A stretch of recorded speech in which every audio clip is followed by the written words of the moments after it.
Assalamualaikum warahmatullahi wabarakatuh. Yang kami hormati Ibu Hamidatul Rohmah, SPSI MPD selaku dosen pengampu mata kuliah Psikologi Perkembangan, dan tidak ketinggalan pula teman-teman semua yang kami sayangi dan kami banggakan. Pertama-tama marilah kita panjatkan puji syukur kehadirat Allah Subhanahu wa taala yang telah melimpahkan kesehatan kepada kita semua hingga kita masih bisa mengikuti mata kuliah pada pagi hari ini. Kedua kalinya sholawat serta salam semoga dapat tercurahkan kepada baginda Nabi Agung Muhammad SAW yang kita nantikan syafaatnya di yaumul qiyamah nanti. Amin. Di sini kami dari kelompok 7 akan menyampaikan materi hasil diskusi kami yang berjudul Perkembangan Bahasa Peserta Didik Sekolah Desa.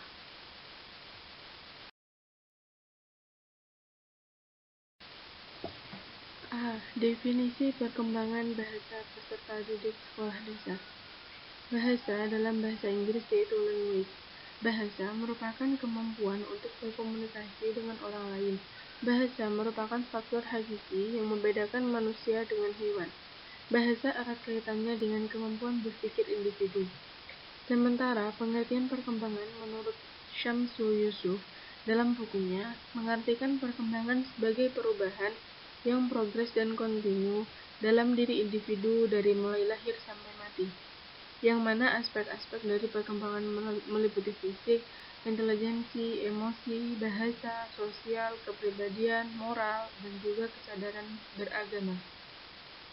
Jadi, perkembangan bahasa adalah meningkatnya kemampuan penguasaan alat berkomunikasi baik dengan cara lisan, tertulis, maupun menggunakan tanda-tanda dan isyarat. Menguasai alat berkomunikasi di sini diartikan sebagai upaya seseorang untuk dapat memahami dan dipahami oleh orang lain. Selanjutnya yaitu B. Tahap perkembangan bahasa peserta didik sekolah dasar. Perkembangan bahasa pada tahap anak usia dini dan sekolah dasar menurut Connie R. yakni sebagai berikut. Yang pertama, perkembangan bahasa anak usia dini. Perkembangan anak usia prasekolah memiliki kesulitan dalam mengucapkan kelompok konsonan, misalnya untuk mengucapkan kata setrika, mangga, dan lain-lain. Pada usia ini, anak-anak sudah dapat mengembangkan ungkapannya lebih dari 2 kata-kata setiap kalimatnya. Yang kedua yaitu perkembangan bahasa usia sekolah. Pada tahap ini, penekanan perkembangan berubah dari bentuk bahasa ke isi dan penggunaan bahasa. Anak-anak telah mencapai tahap kreatif dalam perkembangan bahasa. Bahasa kreatif anak dapat didengar dalam bentuk nyanyian atau sajak. Faktor yang mempengaruhi perkembangan bahasa peserta didik SD. Yang pertama adalah kesehatan. Asupan gizi mempengaruhi daya kerja otak, dan daya kerja otak mempengaruhi kemampuan memproses informasi. Yang kedua adalah intelijensi. Anak-anak dengan kategori intelijensi normal pada dasarnya memiliki kemampuan berbahasa secara baik. Anak-anak dengan kecerdasan yang tinggi mampu membaca dan memahami pembicaraan pada usia yang sangat muda. Yang ketiga adalah status ekonomi sosial. Anak dari keluarga miskin atau kekurangan memiliki hambatan dalam berbahasa karena akses untuk literasi, yaitu mengenal huruf sebagai lambang dan bunyi terbatas. Yang keempat, jenis kelamin.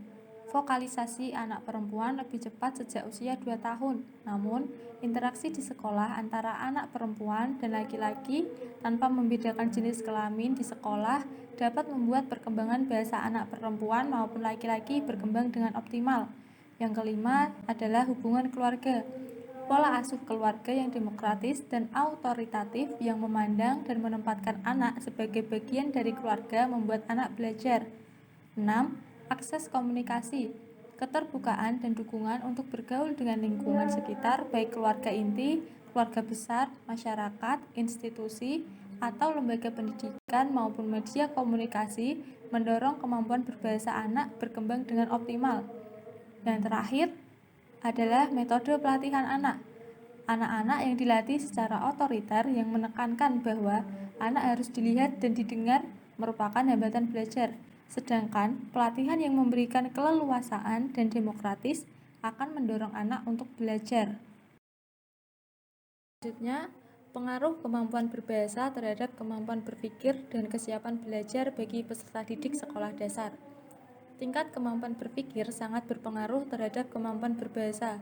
Demikian pula sebaliknya, orang yang kemampuan berpikirnya rendah akan mengalami kesulitan dalam menyusun kata-kata atau kalimat yang baik, logis, dan sistematis. Hal ini tentu saja akan menyulitkan mereka dalam berkomunikasi. Keterampilan membaca dan menulis merupakan keterampilan dasar yang diperlukan dan menjadi prasyarat untuk dapat menguasai konten materi pelajaran yang disampaikan guru dalam proses pembelajaran. Ketidakmampuan atau keterlambatan anak dalam menguasai keterampilan membaca dan menulis membuat anak mengalami kesulitan belajar, sehingga pada akhirnya tidak tercapai prestasi akademik yang diharapkan. Tugas-tugas perkembangan bahasa peserta didik SD. Menurut Syamsul Yusuf dalam Riksa, pada saat berbahasa, anak dituntut menguasai 4 tugas pokok yang saling berkaitan, yaitu yang pertama pemahaman, kemampuan memahami makna ucapan, tulisan maupun bahasa tubuh yang disampaikan oleh orang lain. Yang kedua adalah pengembangan perbendaharaan kata. Perbendaharaan kata terus meningkat pada saat anak masuk sekolah karena interaksi yang intensif baik dengan teman sebaya maupun orang dewasa secara meluas. Yang ketiga adalah menyusun kata-kata menjadi kalimat. Perkembangan kemampuan menyusun kalimat dimulai sejak umur 2 tahun.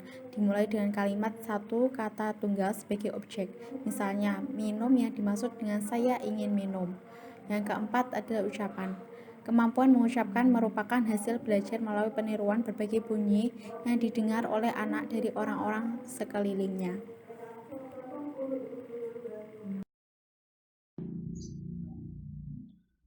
F. Masalah berkembang bahasa peserta didik sekolah dasar.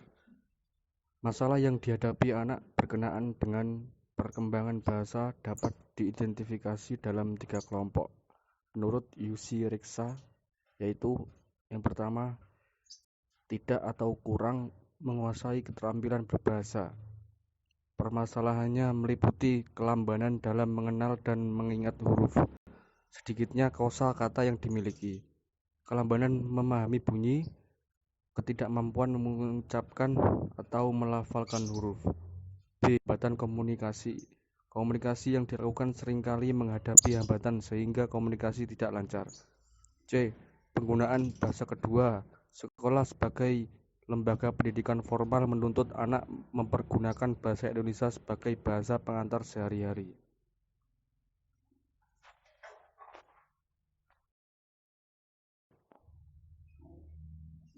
G.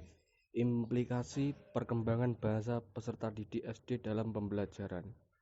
Para siswa SD merupakan pelajar yang sangat antusias dan mempunyai sifat yang sangat positif dalam belajar. Pada saat di sekolah, para siswa mendapatkan lingkungan baru yang tentu saja mempengaruhi proses pemerolehan bahasa yang mereka alami. Anak-anak yang mengalami proses pemeroleh di sekolah mengembangkan kemampuan mereka dalam memahami bahasa dan menggunakan berbagai macam ungkapan. Pada saat melihat kata yang diwakilkan oleh huruf dan simbol yang ada pada halaman bacaan, membantu siswa pada pemahaman konsep yang baru, bahwa bahasa mempunyai bentuk atau simbol dan maknanya. Bentuk perkembangan bahasa lainnya pada saat siswa berada di sekolah adalah penambahan kosakata karena siswa memasuki dunia sekolah dengan kemampuan untuk memproduksi ratusan bahkan ribuan kosakata baik dalam bahasa lisan dan tulisan.